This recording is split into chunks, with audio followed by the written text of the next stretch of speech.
So what have we got here then? It was the potential for the next version of the Rapido. So its main differences were the inlet port is a bit like the old Ortisa kit. It's a bridged inlet that feeds the boost port through the piston. Because we've bridged it in that direction, it means that it doesn't get affected much by height. So you could skim the cylinder to change port timings or put a longer stroke crank in without it hurting that. We'd also done it so that you could change manifolds and run a reed valve if you wanted to. The argument myself and my father are having is Dad wants to maintain the ability to run it with the standard carburettor, so use a manifold that doesn't have a reed valve in, and then have a reed valve as an option. I think we should make it with just a reed valve all the time, so that there's no option to have it without, as it simplifies the design, and for a more standard layout I think it makes more sense.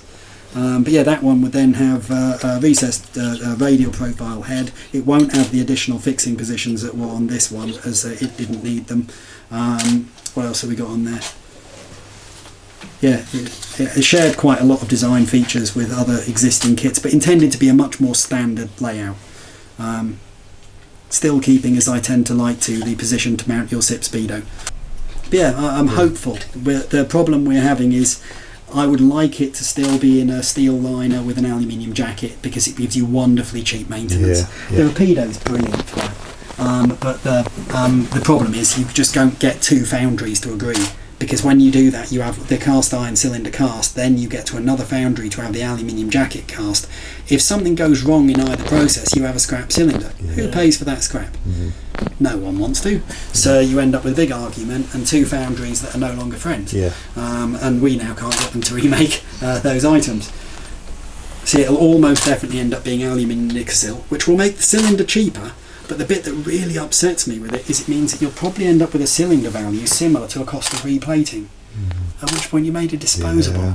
And I'm not. It's not that I am environmentally concerned with stuff, but I just don't like throwing things away. If you've got a perfectly functional cylinder, it absolutely, just because plating's damaged, does not wish to be thrown away. That shows some of the stages of development with that. So you can see a version without the fins, as it's quicker to print. What this is, this is later. We found the split was really fun.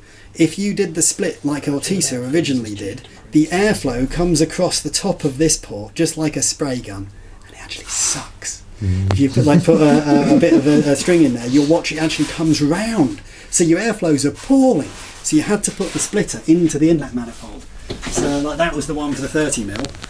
And you're actually even making it proportional to the size, and it's got to be vertical for the carburettor so that it would work correctly, but that then would mean that you didn't have that issue with flow. You also get the advantage of having printed it.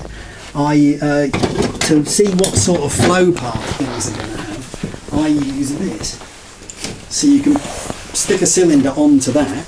This screws onto a big Morrison's water bottle. You squeeze the water bottle and you shove water straight up the transfer ports, and you can see the splash pattern of the cylinder.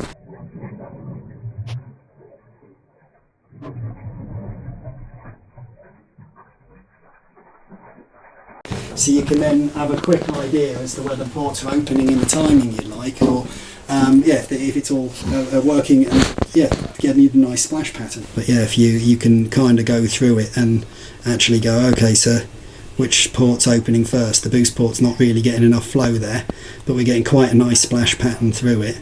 But it's a bit too much towards the exhaust, so you can have a go and a play and see, okay, let's reiterate, let's do another shape, see if we can get that to be a little bit nicer. There'll be a few of those. One of them will be, that one showed really badly. The boost port on that was not correct. I evidently overdid it. Yeah, you see that boost port, it's all boost port, and then all of a sudden you're getting those, and the 5 ports are going a little bit more towards the back, but you can see they've still got that gap. They're not running round the cylinder wall, so it's not too bad. But yeah, it's quite interesting to kind of get that. Yeah.